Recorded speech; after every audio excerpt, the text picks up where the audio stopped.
గన్నవరం ఘటనలో రాజమండ్రి సెంట్రల్ జైల్లో ఉన్న బీసీ నాయకుడు వీరంకి గురుమూర్తి కుటుంబ సభ్యులను పలువురు మాజీ మంత్రులు పరామర్శించారు. తోట్లవల్లూరులోని గురుమూర్తి స్వగృహానికి మాజీ మంత్రులు దేవినేని ఉమామహేశ్వరరావు, కొల్లు రవీంద్ర, మాజీ ఎంపీ కోనకల్లు నారాయణరావు, మాజీ ఎమ్మెల్యేలు బోడే ప్రసాద్, రావి వెంకటేశ్వరరావు, మాజీ MLC వైవీపీ Rajendra Prasad, party Pamuru incharge Varla Kumar రాజా నేతలు చేరుకున్నారు. గురుమూర్తి కుటుంబ సభ్యులతో మాట్లాడి వారికి మనోధైర్యం చెప్పారు. పార్టీ అన్ని విధాలుగా అండగా ఉంటుందని భరోసా ఇచ్చారు.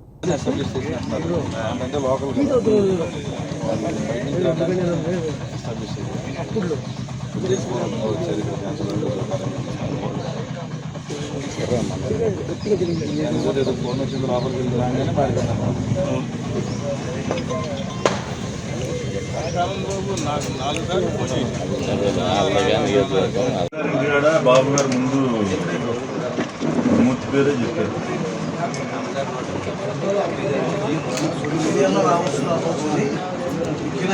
వీడియోలో వచ్చిందండి, లైవ్లో వచ్చింది.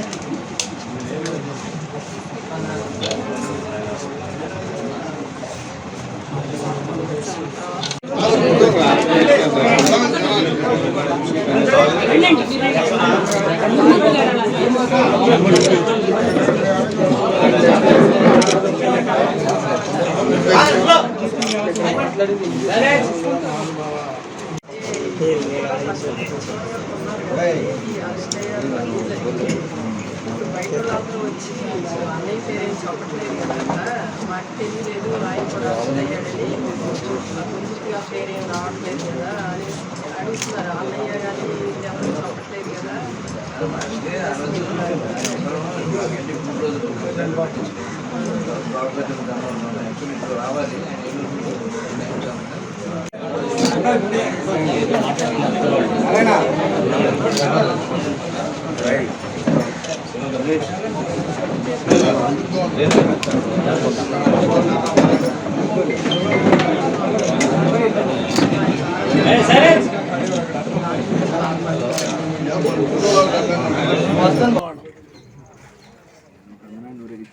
నిన్న బ్రహ్మనాయుడు గారిని మాచర్లో ఊరేగించారని ట్రాక్టర్ తగలబెట్టేశారు. మీ బతుకులు ఇంతేగా, ట్రాక్టర్లు తగలబెట్టడం, పార్టీ కార్యాలయాలను తగలబెట్టడం, కార్లు తగలబెట్టడం, మనుషులను చంపటం. అంటే పులివెందుల సంస్కృతిని కృష్ణా జిల్లా మహానుభావుడు పుచ్చలపల్లి సుందరయ్య గారు ప్రాతినిధ్యం వహించిన నియోజకవర్గం గన్నవరం. ఏం మాట్లాడుతున్నారు ఆ పశువులు రెండు? నిన్న కొడాలని మాట్లాడుతున్నాడు, గుడివాడ గుట్లేగాడు, గంజాయి, గుట్కా, క్యాసినో. వెంకటేశ్వరరావుకి నాకు 2 కోట్లు పరువు నష్టం నోటీసు పంపించాడు. 2 కోట్లు కట్టాలంట, మేము లాయర్ ఫీజు 20,000 కట్టాలంట. నువ్వు నీ బూతులు పంచాంగానికి మేము ఎన్ని వందల కోట్లు నీ మీద పరువు నష్టం దావా వేయాలి? బూతుల మంత్రి కొడాలని 2,20,00,000 మీ ఇద్దరం కట్టాలా?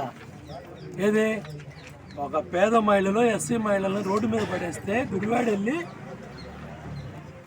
కోర్టులో ఉన్న వెంకటేశ్వరరావుతో కలిసి గుడివాడ వెళ్ళి ప్రెస్ మీట్ పెట్టాం. వెంకటేశ్వరరావు ఇంటో ఇప్పుడు పరువు నష్టం, ఈ గుట్కాగాడికి పరువు పోయిందంట, ఈ గుట్లేగాడికి పరువు పోయిందంట, ఈ క్యాసినో వాడి ఇచ్చినాడికి పరువు పోయిందంట. నువ్వు తిట్లేంటి? చంద్రబాబు నాయుడు గారిని, లోకేష్ బాబుని, తెలుగుదేశం పార్టీ నాయకుల్ని అసలు మనిషా పశువా?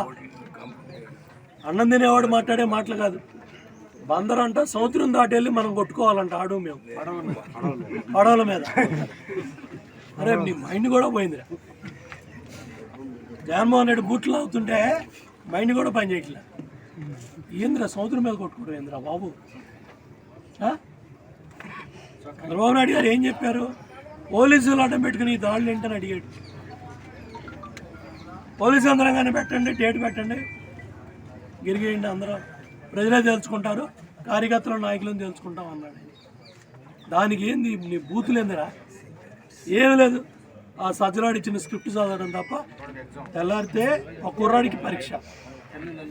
అంటే పోలీసులు ఎంత కళ్ళు మూసుకున్నారు, వాళ్ళు చెప్పినా కూడా వెళ్ళలేదంటే మరి ఇది రాజారెడ్డి రాజ్యాంగంగా అంబేద్కర్ గారి రాజ్యాంగం అవుతుందా?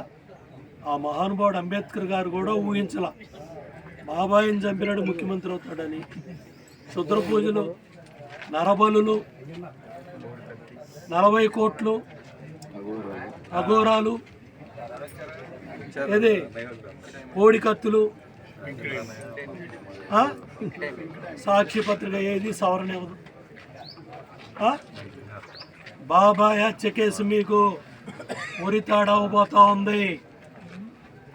ఎన్నికల్లో గెలవటానికి 2013లోనే కుట్ర చేశారంట పెద్ద ఆయన. అప్పుడు సుఫారీ దొరకలా. 2013లోనే సిబిఐ చెప్పింది. నీకు నాకేం తెలుసు? 2 రోజుల ముందు కుక్కను చంపేశారు ఇంటి ముందు విషం పెట్టి. సిబిఐ చెప్పాలి అది కూడా. నిన్న సిబిఐ చెప్తే తెలిసింది 2013లోనే బాబాయిని చంపుదాం అనుకున్నారంట. అదే కుర్చీలో కూర్చోడానికి అప్పుడు టైం దొరకలా, కుదరలా. మరి సీట్లో కూర్చోవాలి కదా. వాడు బేహారాడు చెబుతున్నాడు, అయిపోయా. మొత్తాన్ని విచారించాలి సిబిఐ.